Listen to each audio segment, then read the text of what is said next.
ചെമ്പരത്തിയാതി ഓയിലിനും നാൽപ്പാമരാതി ഓയിലിനും ശേഷം ഞാൻ അടുത്തതായിട്ട് ഇൻട്രൊഡ്യൂസ് ചെയ്യുന്ന ഒരു ഓയിലാണ് കേട്ടോ ഇത് ധന്വന്തരം കുഴമ്പാണ്. എസ്പെഷ്യലി ഇത് യൂസ് ചെയ്യുന്നത് പ്രഗ്നൻ്റ് ആയിട്ടുള്ള ലേഡീസാണ്. ഈ സ്ട്രെച്ച് മാർക്ക്, അതുപോലെ തന്നെ നമ്മളുടെ നെക്ക് ഏരിയയിലുള്ള ഡാർക്ക്നെസ്, ഇതൊക്കെ ഒരു പരിധി വരെ കുറയ്ക്കാൻ പറ്റും. എങ്കിലും ആഫ്റ്റർ, അതായത് നമ്മുടെ പോസ്റ്റ് ബോട്ടം ആ ഒരു ടൈമിലാണ് നമുക്ക് ഈ ഹോർമോൺ ചേഞ്ചസ് വരുമ്പോൾ കംപ്ലീറ്റ്ലി ഡാർക്ക്നെസ് പോകുന്നത്. ഈ ഒരു ടൈമിൽ സ്കിൻ കെയർ ചെയ്യണം, അതും നല്ല രീതിയിൽ ചെയ്യണം എന്ന് ആഗ്രഹമുള്ളവർക്ക് ഇതൊരു ബെസ്റ്റ് ഓപ്ഷനാണ് കേട്ടോ. ഈ ഒരു കുഴമ്പ് പോലുള്ള ഓയിൽ നമുക്ക് തേച്ച് കഴിഞ്ഞ് കഴിഞ്ഞാൽ അത്യാവശ്യം നല്ല രീതിയിൽ ഒരു റിഫ്രഷ്നെസ് കിട്ടും. ഡാർക്ക് നെക്ക് ഏരിയയിലും അതുപോലെ തന്നെ വയറിൻ്റെ, അതായത് സ്ട്രെച്ച് മാർക്കുള്ള ഏരിയയിലാണ് ഞാൻ കൂടുതൽ ഇത് അപ്ലൈ ചെയ്യാറുള്ളത്. സോ സ്ട്രെച്ച് മാർക്കുള്ള ഏരിയയിലൊക്കെ ഇത് അപ്ലൈ ചെയ്ത് കുറേ ടൈം വെക്കുമ്പോൾ നല്ലൊരു എന്താ പറയുക, നമുക്ക് അവിടെ ഉണ്ടാകുന്ന ഒരു ഇറിറ്റേഷനും മറ്റു ബുദ്ധിമുട്ടൊക്കെ മാറിക്കിട്ടും.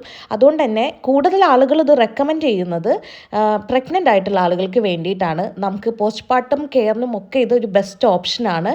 സോ എല്ലാവരും ഒന്ന് യൂസ് ചെയ്ത് നോക്കുക.